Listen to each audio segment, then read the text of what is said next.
Testing, testing. You can still hear me, right? I hear you. Do you hear me fine? Yes. Oh, okay. We're live. Awesome. Yeah, great to have you here. Um, yeah, welcome to our third DIAC a Day session. We are, just for a brief intro for people tuning in, we're hosting these DIAC a Day sessions to raise awareness of DIAC, or defensive acceleration, which is a concept and a philosophy coined by Vitalik in 2023 with his essay, My Techno-Optimism. If you haven't read that, definitely recommend checking it out. I'm very sure that the guest we have here today, Zook, has read that and probably many others. So welcome, Zook. You're from Anti-Capture, right? Is that the current correct title? Or Yes. yeah, yeah, Yeah, I'm awesome. working with Blockful to in building anti-capture. Thank you for having me. It's one of my favorite topics, and yeah, very happy to explore a bit of it. Yeah, all right, let's start there. So maybe just like, why is it one of your favorite topics? And what does Oh, DIAC mean because to you? okay, okay. So I think I see DIAC as one of the few movements inside technology today, being like crypto, AI, biotech, or any of the areas that we see people caring about DIAC as one of the only like currents of thought that looks into building responsibly and not only max extraction, and we see what happens later. It's like, okay, we have become too powerful as builders of new tech to just see whatever happens when we make the things we find cool.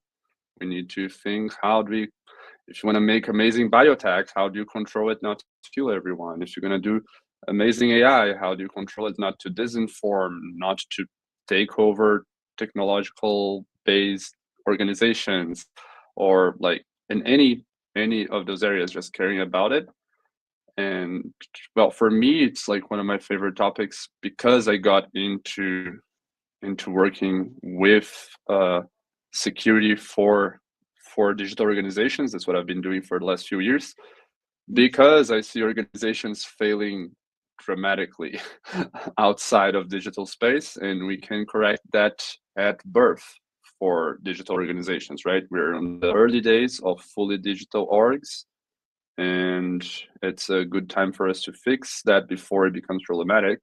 And then I found GX, like, okay, look, a lot of other people that also care about how do we build things properly in better ways, looking at human resilience, looking at, well, all of those beautiful topics that you should read in My Techno Optimism. And yeah. Yeah. Yeah, no, I'm super. There's a couple of points I want to come back to there, but starting with anti-capture and Blockful, tell me a bit more about what you guys are doing and why that's so important for the future of these organizations.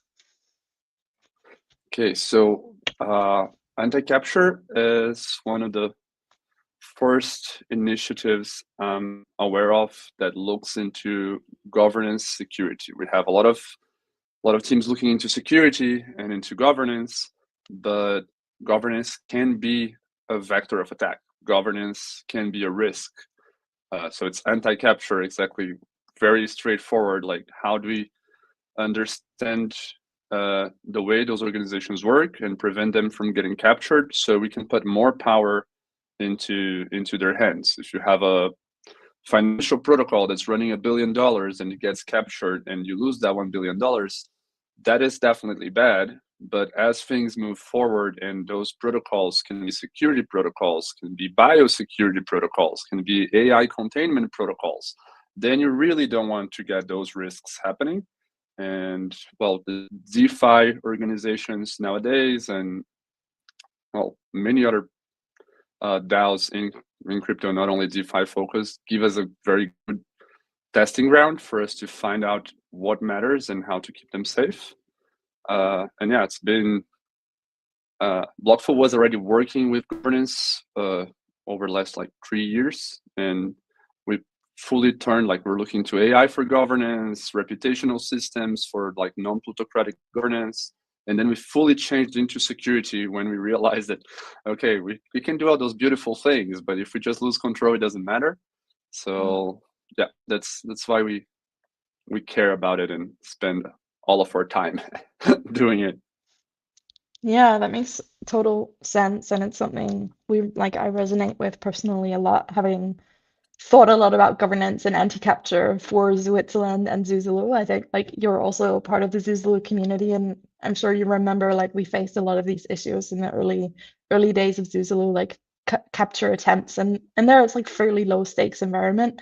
Like arguably, it's a very important community for the future of technology, and how it's governed matters a lot. But um, I to your point, like our guest yesterday was from Provably, and they're like managing databases and figuring out how to prove the truth and accuracy of data in databases. And if tools like that are being captured, then like the things that we're relying on for truth and verifying truth being captured, like that's really scary, especially once these things scale and are being adopted widely.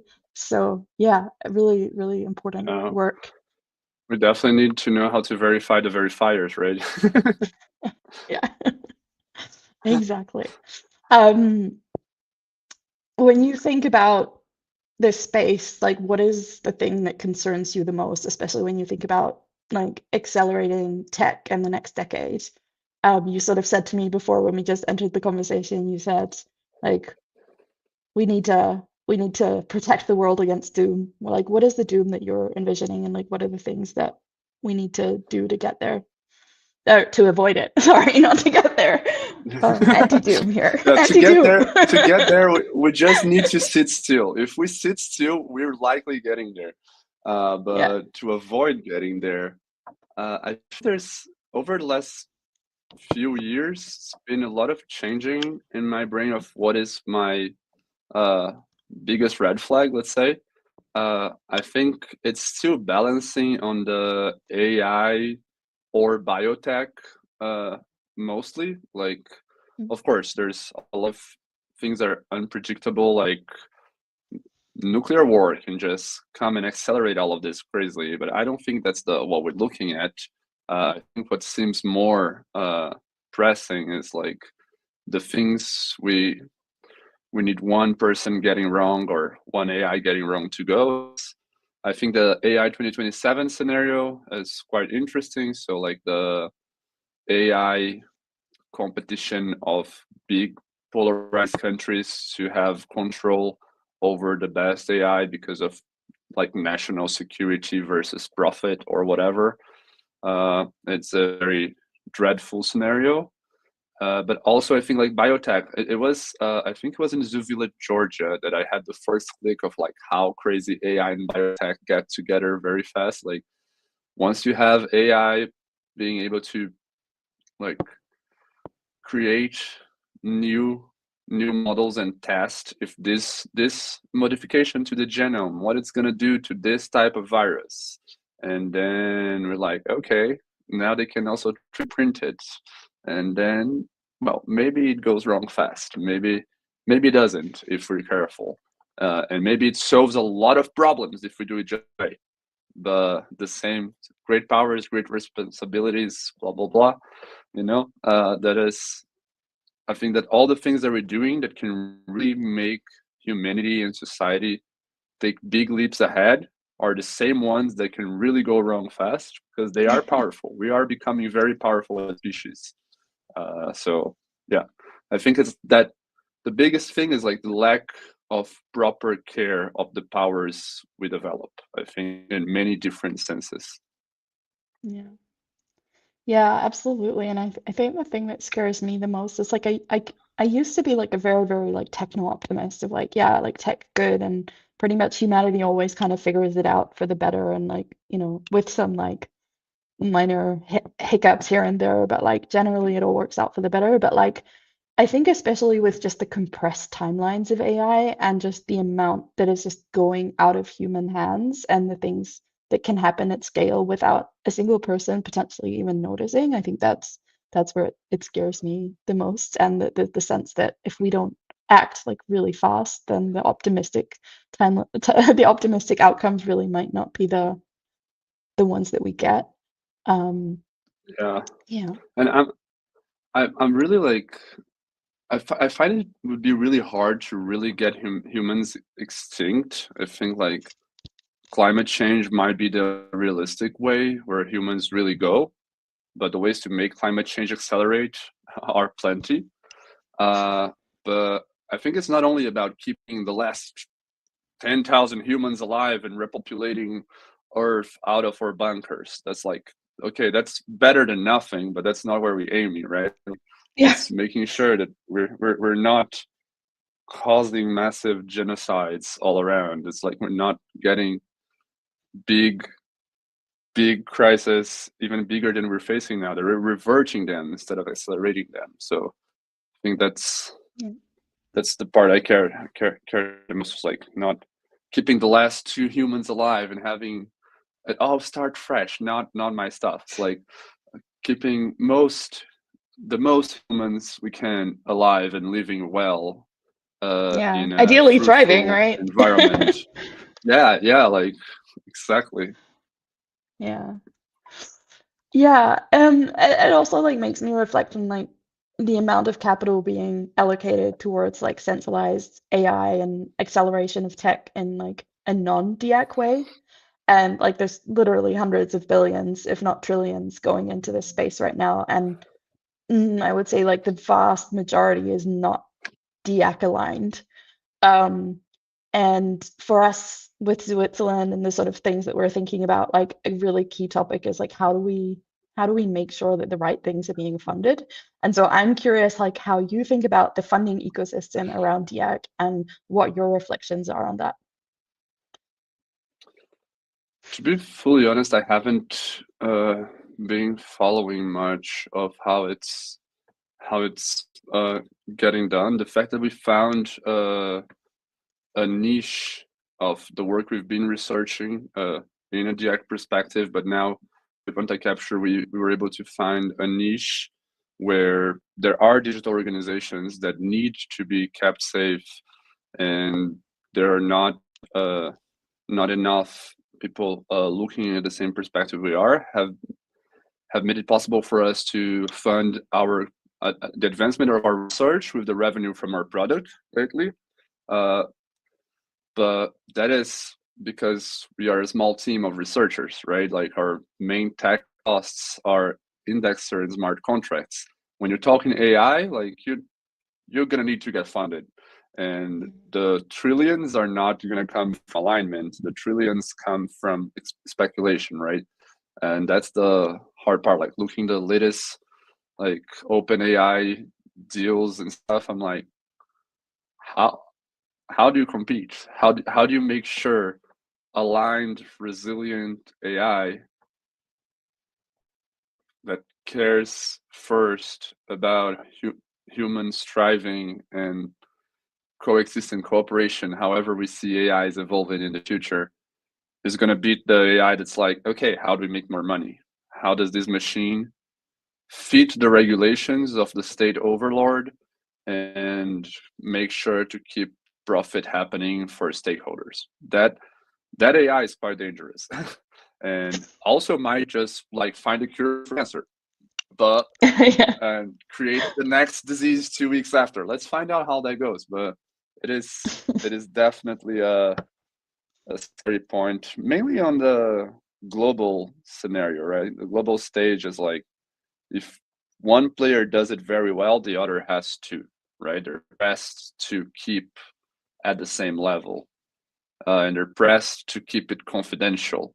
So you're not only accelerating, but you're accelerating and hiding, and I don't know. It's yeah, definitely not as much funds are coming towards people who care about making sure that's safe, right? Yeah. Making sure that will work, that we can pull the brakes, that we can uh, revert big mistakes.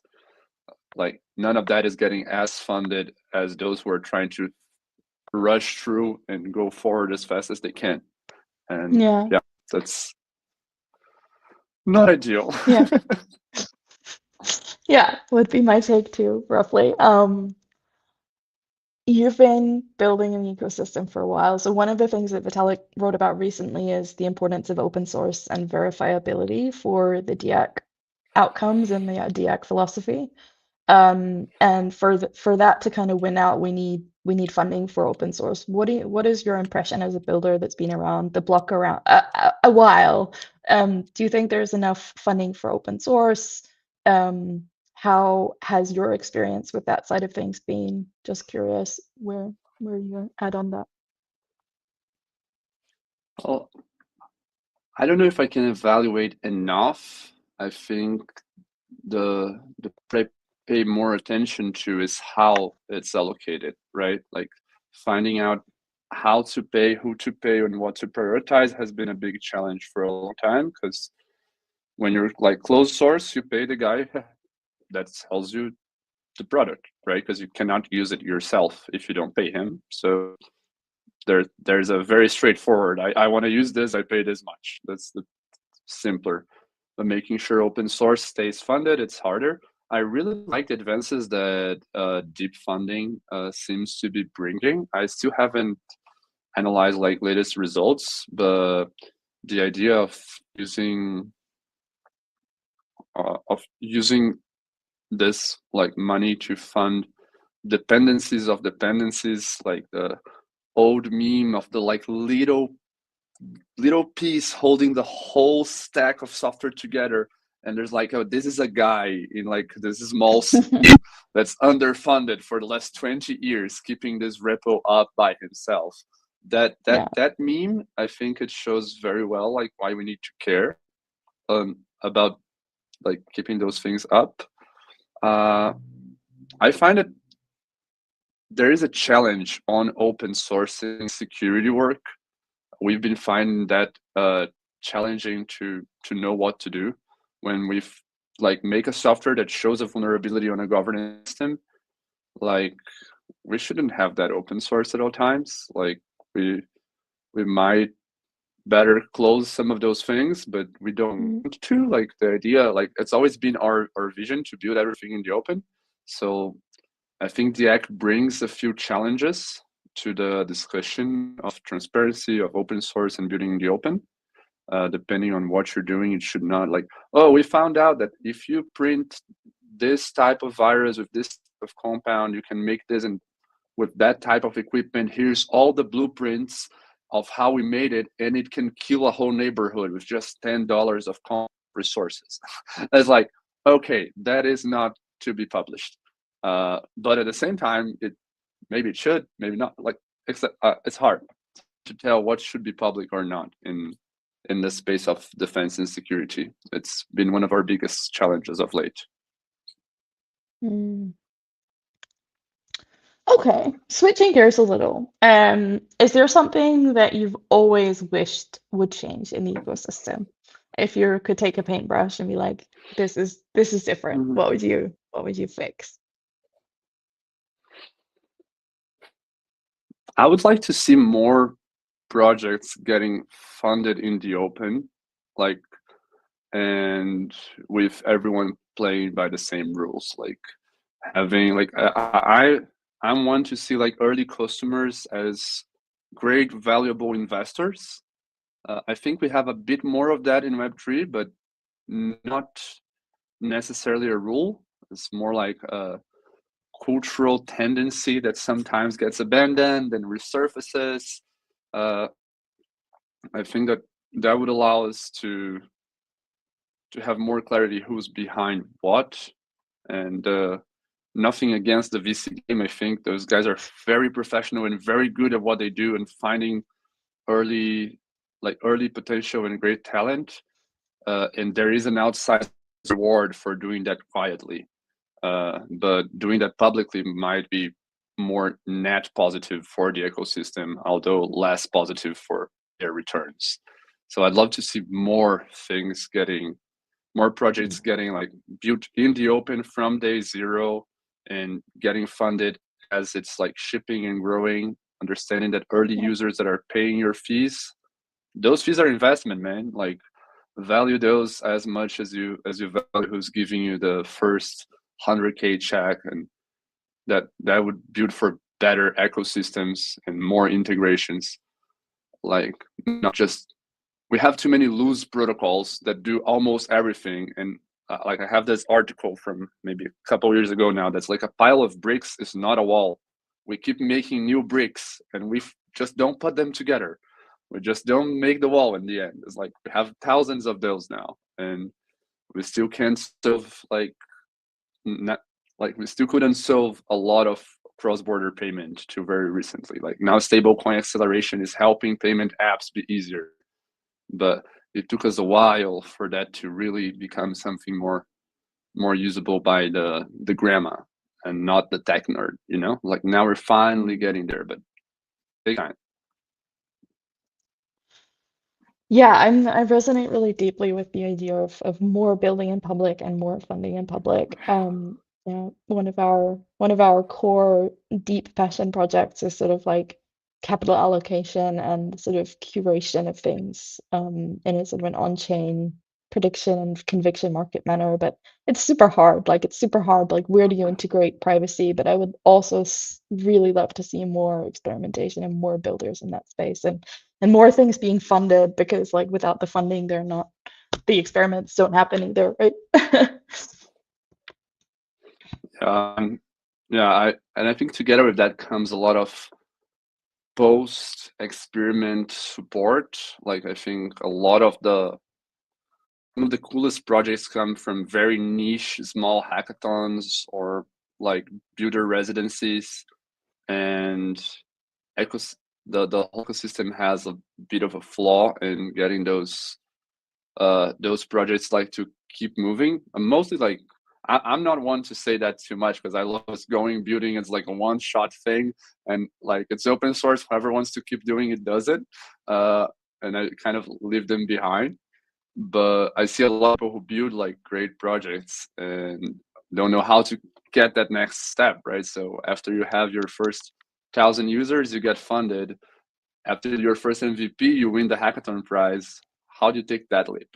How do you like Yeah. that step is a challenging one, I think, that could help in that one. But privacy is definitely a point. I love that you brought that up on funding, because it gets hard, right? Like to do everything public at all times in funding perspective if you cannot have privacy. But that is one pretty close to scaling. I'm feeling very optimistic about privacy recently. Yeah, there's a lot happening there. Super, super optimistic. Yeah, oh sorry, your previous point. Yes, I loved the point about post-hackathon support and just like kind of founder-centric support for the whole founder life cycle. It kind of feels like there's very, very specific points where there's support, and but like yeah, exactly, like there's not a lot of support in that sort of like Death Valley or area of things. So I totally agree with you there. Yeah, I mean, we want to keep these pretty short and snappy, so I won't go on too long, but maybe two more things. Um, who is a builder in the DX space that you admire and that we should speak to? There. Okay, a few ones. The first thing that came to my mind was Carol, but that was your first one, just because I've been really really hyped both their Think Torn and their new proposal of DAC parties. That was like political parties DAC based. I was like, okay, that sounds interesting. But I have so many faces in my mind and so Yeah, little there's names at okay. this Sorry point. for putting you on the spot there. I didn't give you any prep. No problem. I think I've been really valuing the work of Logos. I think I'll say Sterling just as one example. But yeah, I think having multiple protocols that can be used by any other, like not just inside their own space, but actually making public goods, digital public goods that can help like communication, organization, it's really valuable. I don't think it's necessarily like DAC aligned from the root of it. I think like I was aware of Logos before I was aware of DAC, but I think it aligns very well. So yeah, I'll pick Yeah. logos in general as an Totally answer for agree. this one. Yeah, great choice. I'm a big fan of them as well. And yeah, if you're out there, Logos, listening, you've been nominated, so you'll hear from us. No, Nice. awesome. And maybe one more thing I wanted to get you to share about was the recent thing you guys did with the the governance of a certain DAO and bribes that were implemented. I thought that was kind of a cool example of the work you're doing, and maybe you want to share about it. Yeah, so yeah, recently we used Lobbyfied. It's a, let's say, a lobby slash bribing protocol that allows you to buy votes. It's called Lobbyfy. You can use it to buy votes for Arbitrum DAO, and we use it to get votes for the election of the Security Council. That is the security body of the DAO. It has powers directly related to the upgrading of the system. Arbitrum network, Arbitrum One, holds like over $15 billion in TVL.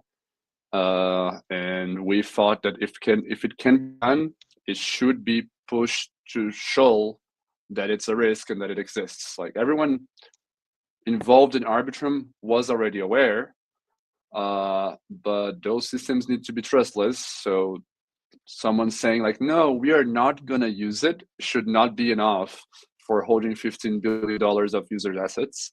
Mhm. And our goal there was like bringing it to show like those things are not as safe as you think. Normalcy Yeah. bias of assuming like we can trust people because they're nice doesn't really go all the way. That's not how security should be done. It's not. So we thought it was a good opportunity to like showcase that it needs attention, and we were Yeah. going to renounce our spot if we won. Gladly we didn't win because like as it's an on-chain mechanism of election, renouncing your spot is quite complicated and would temporarily lower the security of the DAO to do so. So the best Mhm. result was for us to get all the attention on the topic and then not win, and we managed to do that. That was perfect. Also congrats on the Arbitrum DAO delegates that were able to repeal, like to defend against our tentative of buying a spot on the Security Council. And yeah, it was quite a interesting experiment. We got a lot of Yeah. backlash. People were really angry because like you wake up, you're a big delegate, and you're being attacked. It's like I bet it sucks. Uh, so we got a lot of backlash at that, but the topic got the attention it needed. So we're happy with the Yeah. result anyway. Yeah. I thought that was a really impressive demonstration, and I think, particularly impressed with just like how little it took. I think it was like 15K, right, that you guys spent on the Lobbyfy. 5K, 5K, oh my God. 5. Like for the Arbitrum Security Council, like how wild is that? Like, so yeah, it seems like very important work that you're doing, and I hope it's being funded sufficiently and that you guys have the support you need. But if not, attention, people, fund these guys, they're doing cool stuff. Well, we're still figuring out how to get like uh, this work funded to scale. Like right now, we're selling our services as specialists to a few DAOs to be their advisors and their service providers on governance security, and that's what funds the team, and that's what allows us to keep building the tools. But Mm, we haven't got a lot of funding towards the tools yet. We're trying to figure that out because uh, we want to stay as much as we can. We want to make sure that people don't have a reason to doubt, and we are not bound to anyone, right? If we're getting funded from this or this fund, and we have social pressure to make sure that their investments look safe, and we don't want that. So although we are talking with some funding initiatives, we have so far rejected more than we have open conversations with because it might be troublesome for our work.